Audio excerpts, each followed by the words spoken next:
Belalang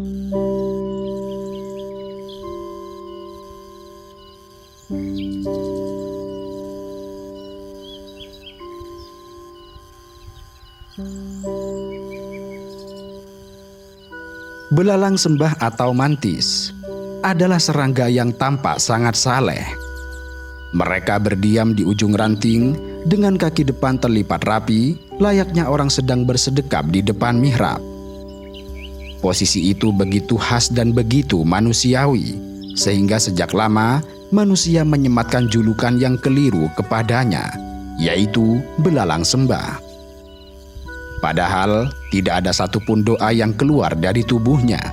Yang ada justru adalah kesabaran sang pembunuh. Namun ironisnya, di balik reputasi sebagai predator yang sangat brutal itu, kehidupan mereka justru dipenuhi tragedi paling sunyi. Sebab mereka adalah makhluk yang tidak pernah selamat dari cinta. Belalang sembah atau mantis memang dikenal dengan pose sembahnya. Namun jangan salah bahwa dalam posisi semacam itu, mereka sedang bersiap untuk memangsa. Sikapnya yang diam dan tenang seperti pertapa justru merupakan bagian dari strategi berburunya. Mantis adalah seekor ambush predator, yang artinya mereka menunggu dengan sabar hingga korban tidak waspada mendekat untuk kemudian disergap secepat kilat. Mereka bukanlah pemalu atau vegetarian seperti belalang daun, karena sejatinya mereka adalah karnivor sejati yang tidak ragu memangsa sesamanya. Dari serangga kecil seperti lalat, jangkrik, kupu-kupu hingga yang lebih besar seperti kadal, katak bahkan burung kecil bisa menjadi santapannya.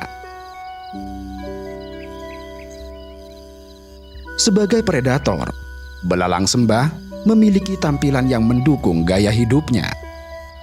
Kepalanya berbentuk segitiga dengan sepasang mata besar yang menonjol di kedua sisi, memberi wajahnya ekspresi alien yang sangat khas.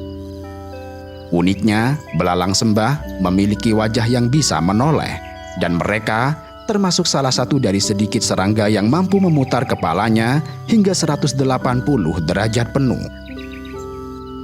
Kelebihan ini sangat membantu menavigasi lingkungan tanpa perlu menggerakkan tubuh. Dan dengan kepala yang bisa menengok seluas itu, praktis tidak ada ancaman atau mangsa potensial yang luput dari pantauannya. Selain kepalanya yang luas, mata belalang sembah adalah aset utamanya dalam berburu. Jika diperhatikan, kedua mata majemuk besar di kepalanya seolah menatap tajam penuh fokus. Mereka dianugerahi penglihatan yang sangat hebat berkat 5 mata yang tersemat di kepalanya. 2 mata besar yang terlihat di kiri dan kanan adalah mata majemuk utama. Kemudian ditambah 3 mata sederhana kecil di tengah dahi yang disebut sebagai ocelli. Mata majemuknya tersusun atas ribuan faset ommatidia, memberinya penglihatan panorama hampir 180 derajat di setiap sisi.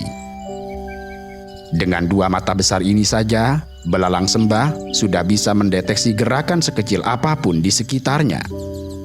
Lalu ditambah dengan ocelli yang berfungsi layaknya detektor cahaya, mereka sangat peka terhadap perubahan intensitas cahaya dan membantu menjaga stabilitas orientasinya terhadap cahaya. Gabungan 5 mata ini menjadikan belalang sembah sebagai kamera pengintai berjalan, sehingga nyaris tidak ada gerakan yang lewat di sekitarnya tanpa terdeteksi. Hebatnya lagi, belalang sembah dapat melihat dunia dalam 3 dimensi layaknya manusia. Kedua mata utamanya mampu melihat stereopsis atau penglihatan binokular 3 dimensi, dan itu artinya mereka bisa mengukur jarak benda dengan akurat. Dengan kemampuan itu, mereka tahu persis seberapa jauh mangsanya dan kapan waktu yang tepat untuk menyerang. Kemampuan visioner ini sangat penting bagi pemburu penyergap, karena dengan perhitungan jarak instan, serangan dapat dilakukan dengan presisi tinggi. Tidak cukup sampai di situ, mata belalang sembah juga memiliki fitur istimewa yang disebut sebagai fovea. Layaknya mata manusia yang memiliki area retina paling tajam, mantis juga memiliki area padat reseptor pada tiap mata majemuknya. Fovea ini memungkinkan fokus yang lebih tajam pada objek yang diincar. Maka, saat seekor belalang sembah menatap seekor lalat, mereka akan memfokuskan foveanya pada lalat tersebut dan mengikuti gerakannya dengan seksama. Dengan kemampuan mata semacam ini, tidak heran jika belalang sembah bisa melacak mangsanya dengan akurasi tinggi. Namun menariknya, kehebatan visual ini berbanding terbalik dengan indera pendengarannya. Belalang sembah sebenarnya hampir tuli, sebab mereka tidak memiliki telinga yang berpasangan di kepala seperti banyak serangga lain. Mereka hanya punya satu telinga dan letaknya sangat aneh, yaitu di bagian bawah perut di antara kaki belakang. Organ pendengaran tunggal ini berupa membran tipis yang peka terhadap suara berfrekuensi tinggi. Telinga perut ini membantu belalang sembah, terutama untuk mendeteksi suara sonar kelelawar. Itu karena musuh alami belalang sembah, salah satunya adalah kelelawar malam yang berburu dengan ekolokasi ultrasonik. Maka, saat belalang sembah terbang di malam hari dan mendengar suara ultrasonik kelelawar, refleks menghindar akan terpacu. Mereka akan mengelak secara mendadak, tiba-tiba menghentikan kepakan dan menjatuhkan diri menjauh demi mengelabuhi sang kelelawar. Namun karena hanya satu, belalang sembah tidak bisa menentukan arah sumber suara dengan presisi atau mendengar melodi indah. Kendati demikian, sensor sederhana ini sudah cukup menyelamatkannya dari jadi santapan kelelawar.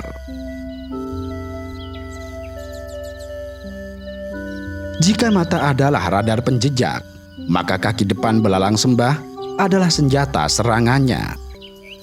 Saat berdoa palsu itu, kedua kaki depannya sebenarnya dalam posisi yang siaga.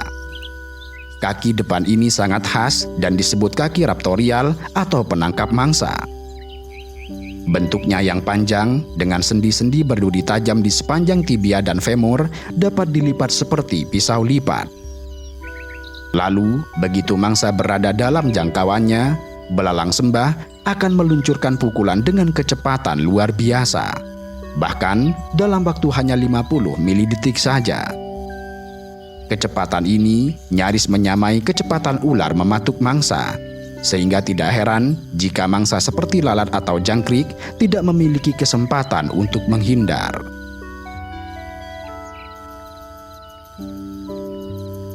Presisi serangan belalang sembah terbilang sangat tinggi. Riset menunjukkan bahwa serangga ini mampu menghitung perkiraan lokasi mangsa berikut pergerakannya, sehingga mereka menyerang ke arah mangsa akan berada, bukan sekedar posisi mangsa saat itu. Kombinasi penglihatan 3 dimensi serta kecepatan refleks membuat belalang sembah jarang meleset saat menyergap.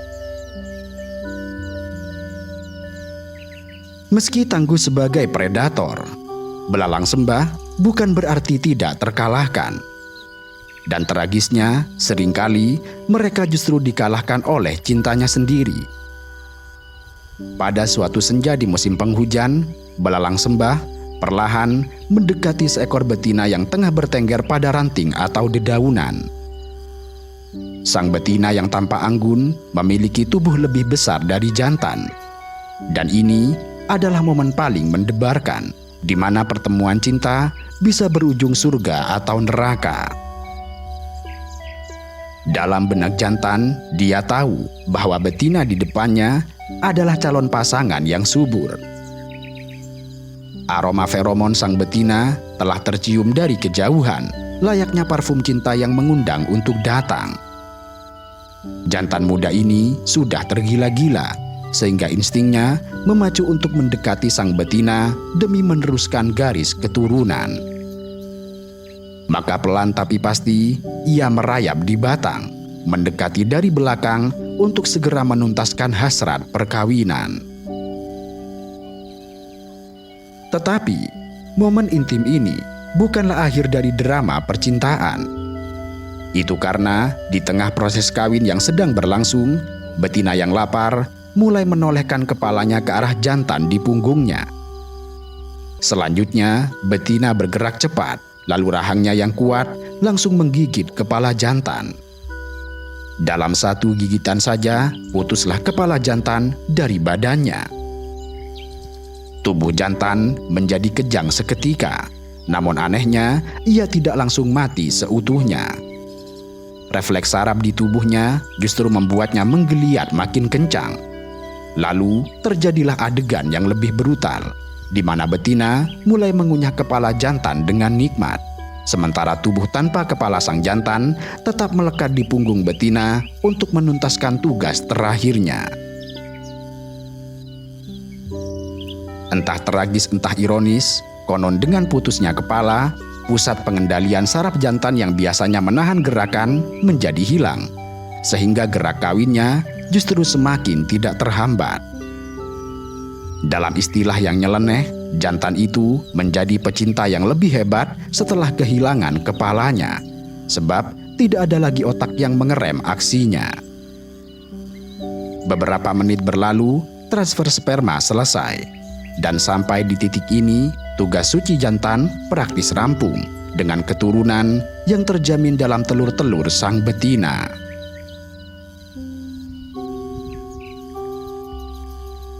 Apa yang dilakukan oleh belalang sembah terkesan seperti kisah cinta paling sadis di dunia. Tetapi bagi belalang sembah, inilah kenyataan hidup yang lumrah. Fenomena betina memakan jantan selama atau setelah kawin disebut sebagai kanibalisme seksual. Pada belalang sembah, perilaku ini sangatlah terkenal, meski menariknya tidak selalu terjadi setiap kali kawin. Studi ilmiah mengungkapkan bahwa sekitar 13 hingga 28% peristiwa kawin belalang sembah di alam berakhir dengan si jantan dimakan oleh betina. Yang itu artinya tidak selalu jantan pasti dimakan, karena terkadang jantan berhasil kabur usai kawin kalau betinanya sedang tidak lapar atau ia cukup gesit melompat pergi.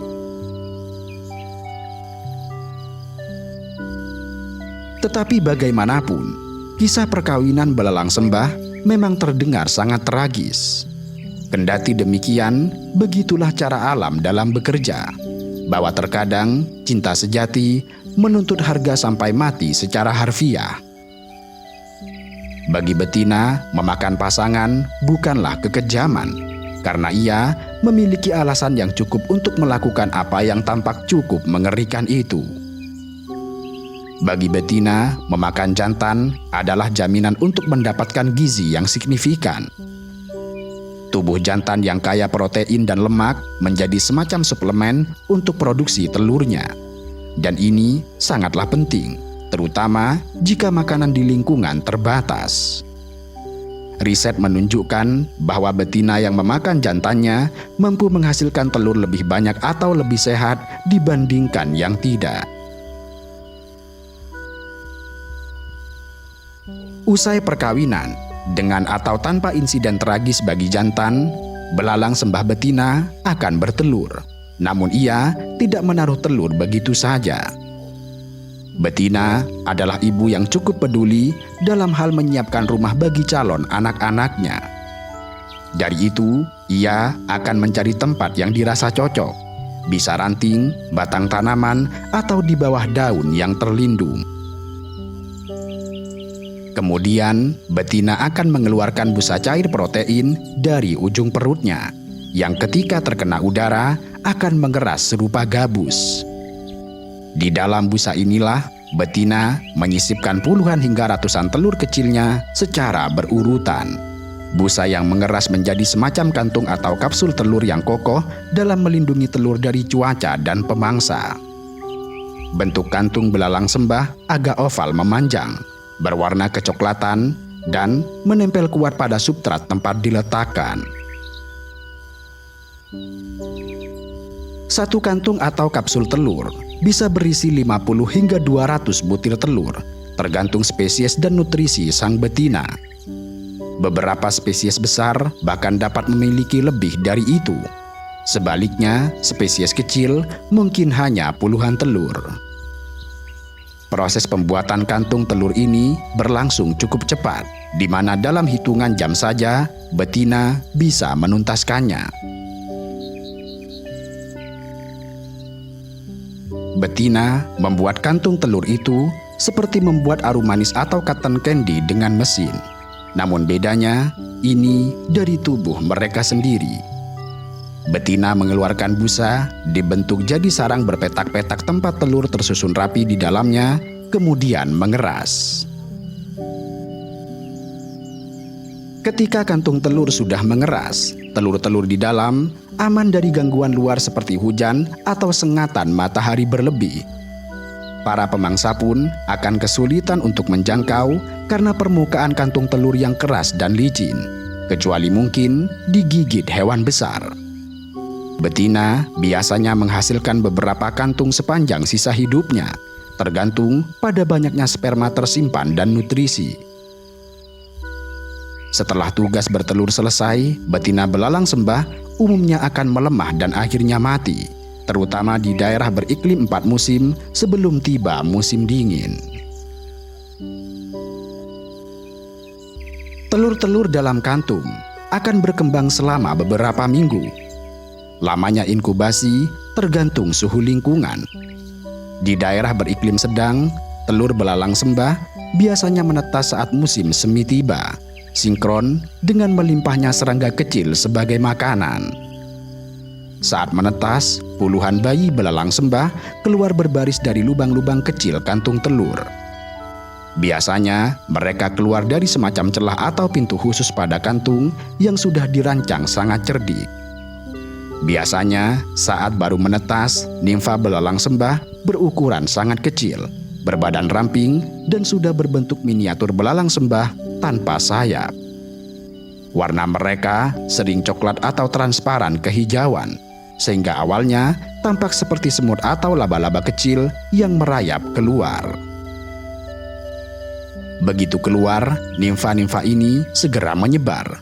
Dan disinilah lagi-lagi sisi kejam belalang sembah muncul sejak bayi, di mana nimfa dapat saling memakan sesamanya jika berdekatan dan kelaparan.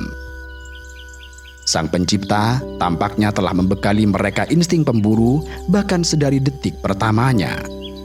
Karena itu, menyebar jauh dari saudara sendiri adalah strategi terbaik agar tidak saling jadi sarapan.